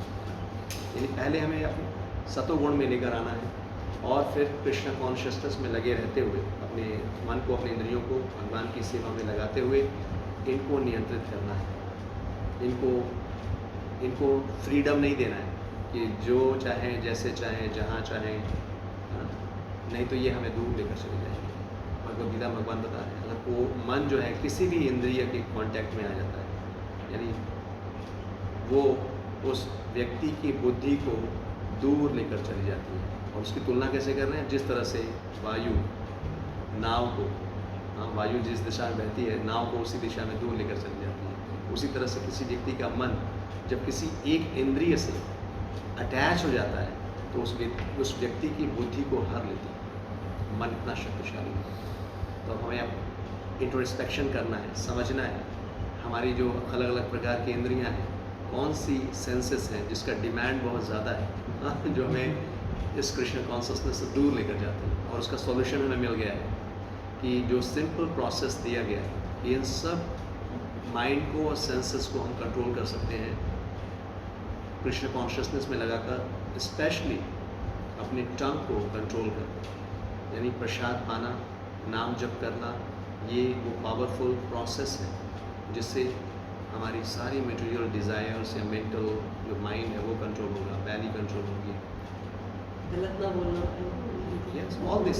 एक्चुअली इंडिविजुअली भी एफर्ट कॉन्शियस हो सकते हैं, इंडिविजुअली भी हमें कॉन्शियस होना चाहिए कि हम दिन भर ऐसे शब्द न बोलें, ऐसे विषयों में ज़्यादा इन्वॉल्व ना हो जो अननेसेसरली मेरा टाइम वेस्ट कर रहा है, अननेसेसरली मेरी कॉन्शियसनेस को पॉल्यूट कर रहा है, राइट। हमारा पूरा बिजनेस प्योरिटी ऑफ कॉन्शियसनेस है, हम अपनी कॉन्शियसनेस को प्योरीफाई करने के लिए लगे हुए हैं। तो एटलीस्ट अवेयर होंगे, अलर्ट होंगे तो हम ध्यान दे पाएंगे। जाने अनजाने हम कहीं ऐसे एसोसिएशन में या ऐसे स्थान में हैं जहाँ पे कुछ ऐसी बातें या कुछ ऐसा विषय चल रहा है जिसका मेरी लाइफ से कोई लेना देना नहीं है, तो no issues, we can immediately alert होकर हम अपने आप को वहाँ से डिस्कनेक्ट कर सकते हैं। बट जानबूझ कर एटलीस्ट हम अपने आप को उसमें अब लगाएंगे नहीं। अननेसेसरी टॉक या अनवांटेड सब्जेक्ट मैटर या अनवांटेड डिज़ायर्स, हमें उसको अब रिड्यूस करना है, यानी अपना पॉजिटिव टाइम जो यूटिलाइज करना है वो पॉजिटिव डिस्कशन में, जो हमारी अपनी स्पिरिचुअल लाइफ में एडवांसमेंट में हेल्प करे, हमारे अच्छे relations, everything, how we can be in mode of goodness और be in Krishna consciousness, that is what we have to practice. अब प्रैक्टिकल अप्रोच में कुछ चीज़ें जब नेक्स्ट श्लोक में भी जाएंगे, उसमें जो नेक्स्ट श्लोक है जिसमें अब इस विषय पे डिस्कशन हो रहा है कि अगर हम ये जो कंट्रोल की बात हो रही है, अगर हम ये कंट्रोल नहीं करेंगे तो इसका परिणाम क्या होगा जीवन में। अत्याहार प्रयासोष्ठ आगे के 6 स्टेप बताए जा रहे हैं। तो उन 6 स्टेप में वो होंगे जब ये कंट्रोल नहीं होगा, अगर ये कंट्रोल नहीं होंगे तो बाकी की सारी एक्टिविटीज़ होंगी, और वो एक्टिविटीज़ होंगी जो आगे नेक्स्ट सेशन में डिस्कस करेंगे। अत्याहार प्रयासोष्ठ, प्रजल्पो, नियमाग्रह, ये सब जो दिए हैं 6 चीज़ें, अगर सेंस कंट्रोल नहीं है, माइंड कंट्रोल नहीं है, तो हम उन 6 प्रकार के काम में लग जाएंगे। अत्याहार होगा, प्रजल्प होगा, प्रजल्प यानी unnecessary talk, gossiping here and there. अब वो चीज़ें हैं, उससे क्या होगा, वो हमारी भक्ति को नष्ट कर देंगे, हमें एडवांस नहीं होने देंगे। भक्ति की बात करते हैं तो हम चूँकि डायरेक्ट भक्ति की बात की जा रही है, भक्ति की बुक है, लेकिन अपनी पर्सनल लाइफ में भी अगर वो 6 चीज़ें हो रही हैं, सेंस पे कंट्रोल नहीं है, तो हम एडवांस नहीं कर पाएंगे, सक्सेस नहीं मिलेगा। तो दोनों एंगल से देख सकते हैं, लेकिन विशेष रूप से भक्ति की बात कर रहे हैं, भक्ति हमारा उद्देश्य है, तो वो चीज़ें हेल्प करेंगी। तो नेक्स्ट सेशन में डिस्कस करेंगे कुछ चीज़ें अब जो हम प्रैक्टिकल लाइफ में कैसे करने वाले हैं। Let's discuss another few minutes that. For example, वो अत्याहार वाले पॉइंट पे मैं और डिस्कस करूँगा। अब आप लोग जो भी सुने हैं अभी तक, अब प्रैक्टिकली आपको क्या लग रहा है कि इनमें जो भी बातें बताई गई सेंस या माइंड कंट्रोल को लेकर, आपको लगता है कि इसकी नीड है माइंड सेंस, माइंड को कंट्रोल करने की? माइंड कंट्रोल है या नहीं अभी आपको पता है? आपको लगता है कि माइंड आपका कंट्रोल है नहीं? अभी तो कंट्रोल नहीं है, बट हो जाता है। काशन, हाँ, बट हम क्या है, अवेयरनेस है कि कंट्रोल करना है। हाँ, अवेयरनेस, अनकंट्रोल्ड माइंड कैसे समझेंगे कि माइंड मेरा अभी ठीक नहीं है, मेंटल सिचुएशन ठीक नहीं है, अनकंट्रोल्ड माइंड है, अगर हम डिस्टर्ब हो जाते हैं, डिस्टर्ब हो जाते हैं। और वेरी गुड, और क्या है, छोटी छोटी बातों में डिस्टर्ब हो जाना, हाँ, और तो गुस्सा हो जाता है। गुस्सा होना, हाँ, डिस्टर्ब होना, गुस्सा होना। If you are happy, then if you are not happy, if you are not happy, then your mind is not. Stress, anxiety, ये भी मेंटल प्रॉब्लम है। स्ट्रेस है। आप स्ट्रेस में है, Even watching एंजाइटी में, TV and all is also lack of mind control. watching Watching TV etc. is also lack of desire, desire. जैसे mind की डिज़ायर क्या है? desire. अब हमें नॉलेज है, अभी जो अब टीवी देखना कोई बुरा काम तो नहीं है, लेकिन अब हमें ये पता है TV means what we are seeing in that What we are TV seeing. Is not just Movie screen, or- but what kind of content is there. So now we are getting knowledge, based on that we can discriminate, हम समझ सकते हैं कि क्या सही है क्या गलत है। तो टीवी कहने का मतलब कि टीवी में ज़्यादातर जो 80-90% जो मटेरियल है, मटेरियल वो That is- वो नहीं। That is kind of garbage. वो सारी ऐसी चीज़ें दिखाते हैं जो आपकी कॉन्शियसनेस को पॉल्यूट कर रही हैं। सारे एडवर्टाइजमेंट्स ऐसी होंगी जो आपकी कॉन्शियसनेस को पॉल्यूट कर रही हैं, आजकल अननेसेसरी। तो फैसिलिटी है कि आप सेलेक्ट कर सकते हैं वो बट अपनी सिलेक्शन में भी तो आप Selection, आउट ऑफ आप 10 बैड क्या थिंग्स चीज़ what are you select going to कर सेलेक्ट? मर्जी। हाँ, नहीं। उसमें भी उस सिलेक्शन प्रोसेस मैंने देखा है, उस सिलेक्शन प्रोसेस में भी इतना गार्बेज अंदर चला जाता है। आप एक चैनल से दूसरे चैनल पर जाते रहिए, बीच बीच में ऐसे ऐसे ऐड आते हैं। जैसे मैं कभी जाता हूँ अपनी वाइफ के घर, तो वहाँ पे टीवी बाय डिफ़ॉल्ट चल रहा होता है, बेबी हैं, बच्चे हैं, वो भी डिमांड करते हैं। तो अब मैं बैठा हूँ तो कोई स्पिरिचुअल सीरियल लगा देंगे, कुछ ऐसा, चलो ये आ रहा है, वो लगा देते हैं, ये कृष्णा सीरियल आ रहा है। बट उस बीच में मैं देखता हूँ ये सारे जो ऐड चल रहे होते हैं, कई ऐसी चीज़ें जो डिस्ट्रैक्ट करती हैं, डिविएट करती हैं। But anyway, point is we are in this material world, avoiding is very difficult. हम ये नहीं डिस्टर्बिंग आल्सो प्रभु। बट हमें अब क्या ट्राई करना है कि at least as much we can try to avoid those things and engage in a positive way. Engagement is more important, क्योंकि एक्सटर्नल फोर्स केवल काम नहीं आएगा। एक्सटर्नल फोर्स मीन्स कि ज़बरदस्ती है, अब मेरी इच्छा हो रही है मन के अंदर कि जाके एक मूवी देखूं, लेकिन मैं फोर्सफुली नहीं जा रहा हूँ, उससे केवल काम बनने वाला नहीं है। वो फोर्स काम नहीं आएगा, फ्रस्ट्रेटेड हो जाएगा। तो बेटर जो कृष्ण हमें दे रहे हैं उपाय, डेवलप हायर टेस्ट। जब आपकी रुचि भगवान की ये जो वाणी है, ये वंडरफुल टीचिंग्स हैं, अब ये सब सब्जेक्ट सुनना कितना अच्छा लगता है, राइट? या जो अभी तो जैसे श्रीमद् भागवतम, भगवान की लीलाओं को सुनना और सब कुछ, मंत्रा में, ये सब में आपका टेस्ट डेवलप होना शुरू हो जाए। अभी टेस्ट नहीं है वो, क्योंकि आउट ऑफ इग्नोरेंस, लेकिन जब इसको आप बार बार रेगुलर करते रहेंगे तो टेस्ट डेवलप होगा। और यही कंसिस्टेंसी मेंटेन करना, ये भी माइंड का वेग है। आप देखो ना, कितने लोग आए और गए, क्योंकि ये सेंस कंट्रोल है, ये भी सेंस कंट्रोल है।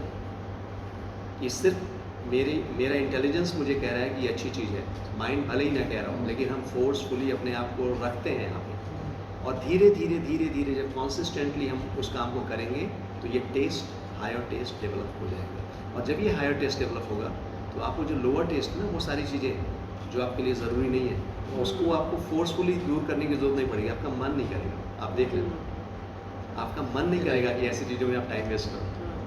अभी हो सकता है हम बीच में कहीं हैं, इधर भी इधर भी, यस यस। हाँ। लेकिन एक स्टेज आएगा जब आपको अंदर से ही मन नहीं करेगा, आपको लिटरली लगने लगेगा यार क्या टाइम वेस्ट कर रहे हैं लोग। मैं अपनी लाइफ को भी देखता हूँ, एक समय में हम कॉलेज टाइम या जो भी कॉलेज के बाद भी अपनी प्रोफेशनल लाइफ में, इट वॉज लाइक कि movie is integral part of life. Weekends means हमें थिएटर में होना है। लेकिन ये कृष्णा कॉन्शियस प्रोसेस आज हमें लगता है कि आज कितने साल हो गए, कभी मैं सलून में चला जाता हूँ तो वो कुछ चला रहा होता है, तो अब अगेन इट्स वेरी पावरफुल। अब वो 10, 15, 20 मिनट, आधे घंटे के लिए जो हेयर कटिंग हो रही है, अब वहाँ पे मना नहीं कर सकते हैं, क्या करें, वहाँ पे चल रहा है। अब हम अपना कुछ लगा के सुनने की कोशिश करें, उतना लाउड होता है कुछ नहीं, but I am telling you, मैं अपनी स्थिति बता रहा हूँ कि अब वो कुछ पुरानी, अब इतनी फिल्म देखे हैं हमने सो वो सब चीज़ें, तो तुरंत माइंड ड्रैग हो जाता है। और कई बार हेयर कटिंग हो चुकी है और कोई फिल्म चल रही है तो मुझे लगता है थोड़ी देर रुक क्या आगे क्या होने वाला वो भी देख लेते हैं, कुछ favourite movies. It's very powerful. इसीलिए अलर्ट होने की बात की गई। बाहर तो डिस्ट्रैक्शन के लिए बहुत कुछ है।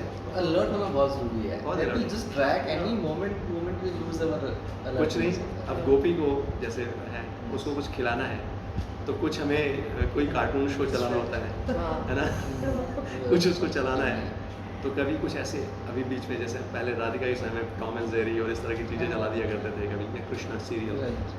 कृष्णा चलाते हैं, लेकिन अब वही है कि हर बार वही नहीं देखना, उसको कुछ नया देखना है।